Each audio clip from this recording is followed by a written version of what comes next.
Merci par avance de vous abonner à ce podcast si vous l'aimez, ça m'aide beaucoup pour sa création. Psst.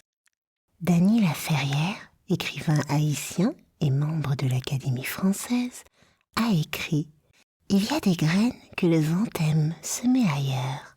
Moi, je suis celle qui accompagne ce mouvement. Voulez-vous suivre ce vent avec moi ?» Bienvenue dans Anima Terrae, murmure du vivant. Chaque jour, la Terre nous raconte une histoire. Je suis Flore. J'aime contempler la nature, chercher à la comprendre et partager ce bonheur immense. Bonjour vous. La semaine dernière, moi, la semeuse, je vous ai présenté cette merveille de la nature, la graine.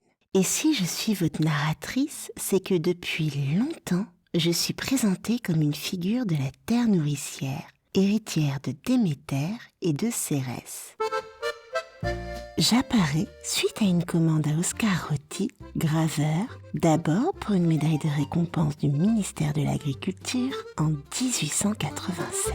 La silhouette d'une jeune Italienne lui servira de modèle, mais reléguée aux oubliettes, il faudra attendre plusieurs années avant que je trouve ma place sur vos pièces, à la demande de Paul Doumer en 1897. Je deviens alors le lien entre la terre, le travail humain et l'avenir. Car oui, si la graine est une merveille biologique, elle est aussi un enjeu pour nos civilisations, et ce, dès l'émergence de l'agriculture. Au départ, pendant des millénaires, les humains vivent en chasseurs-cueilleurs. Puis, peu à peu, les nomades commencent à apprivoiser les cycles des semis. Il y a environ 14 000 ans, dans cette région du monde que l'on appellera plus tard le croissant fertile, entre l'Égypte, la Turquie et l'Irak actuel, les Natoufiens récoltent intensivement des céréales sauvages, utilisent des faucilles, des meules et reviennent saison après saison. À travers le monde, certaines cultures émergent à différentes périodes. Le blé au Proche-Orient, le riz en Asie, le maïs en Amérique centrale, la pomme de terre dans les Andes. Partout, la même nécessité, nourrir, sécuriser, transmettre. La carpologie, discipline qui étudie les restes de graines archéologiques, permet d'observer les régimes alimentaires selon les époques et le déplacement des graines en lien avec les échanges commerciaux. Elle nous éclaire ainsi sur l'histoire de l'humanité. Nous découvrons alors que les graines voyagent aussi avec les guerres. On les appelle les plantes obsidionales, du latin obsidio, le siège militaire. On les nomme aussi polémocores, du grec polémos, la guerre, et koros, le déplacement. Celles que les conflits disséminent sans le vouloir. Ce sont celles qui apparaissent là où les armées passent, s'installent, repartent, laissant derrière elles des sols bouleversés. Elles ne viennent pas par le vent, elles viennent avec les hommes. Et si la graine peut être liée au conflit de façon fortuite, elle est parfois l'origine même de drames et vient s'inscrire dans les récits humains. Vous souvenez-vous de Pont-Saint-Esprit, le 16 août 1951 ? Des dizaines d'habitants sombrent dans des hallucinations et des crises de panique. L'une des hypothèses les plus sérieuses évoque un pain contaminé par l'ergot de seigle, un champignon microscopique qui pousse sur les céréales et produit des alcaloïdes très puissants. Au Moyen-Âge, on appelait cela le mal des ardents. Des villages entiers étaient saisis de convulsions et de visions. La littérature n'est pas en reste. Agatha Christie, qui avait travaillé en pharmacie pendant la guerre, utilise dans Le Cheval pâle un empoisonnement au thallium comme arme discrète de son intrigue. Puisque la graine s'est octroyée une place de choix dans nos civilisations, dans notre histoire, elle est aussi un élément fondamental de notre économie. Dès le néolithique, lorsque l'on a pu stocker des graines, les surplus apparurent.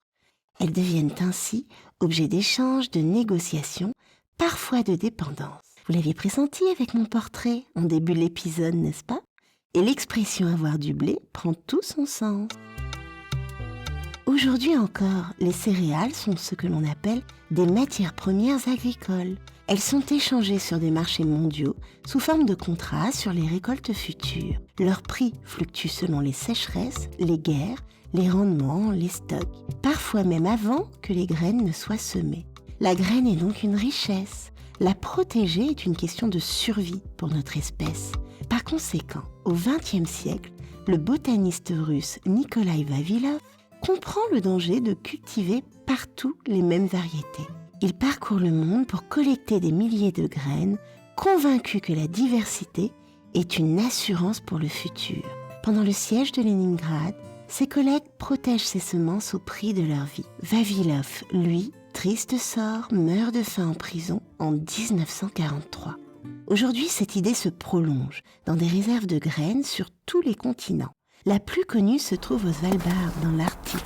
Ce lieu ne possède aucune graine, il les garde pour les autres. Ce qui est conservé là n'est pas destiné au marché, mais à l'avenir.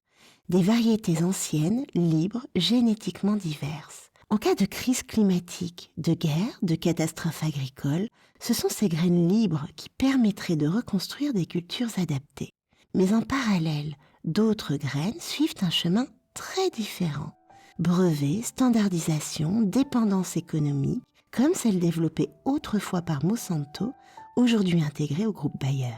Contrôler la graine, ce n'est pas seulement nourrir, c'est orienter les rapports de force. Ainsi, s'achève ce diptyque sur les graines. Un podcast sur le vivant pouvait-il ne pas traiter ce sujet ?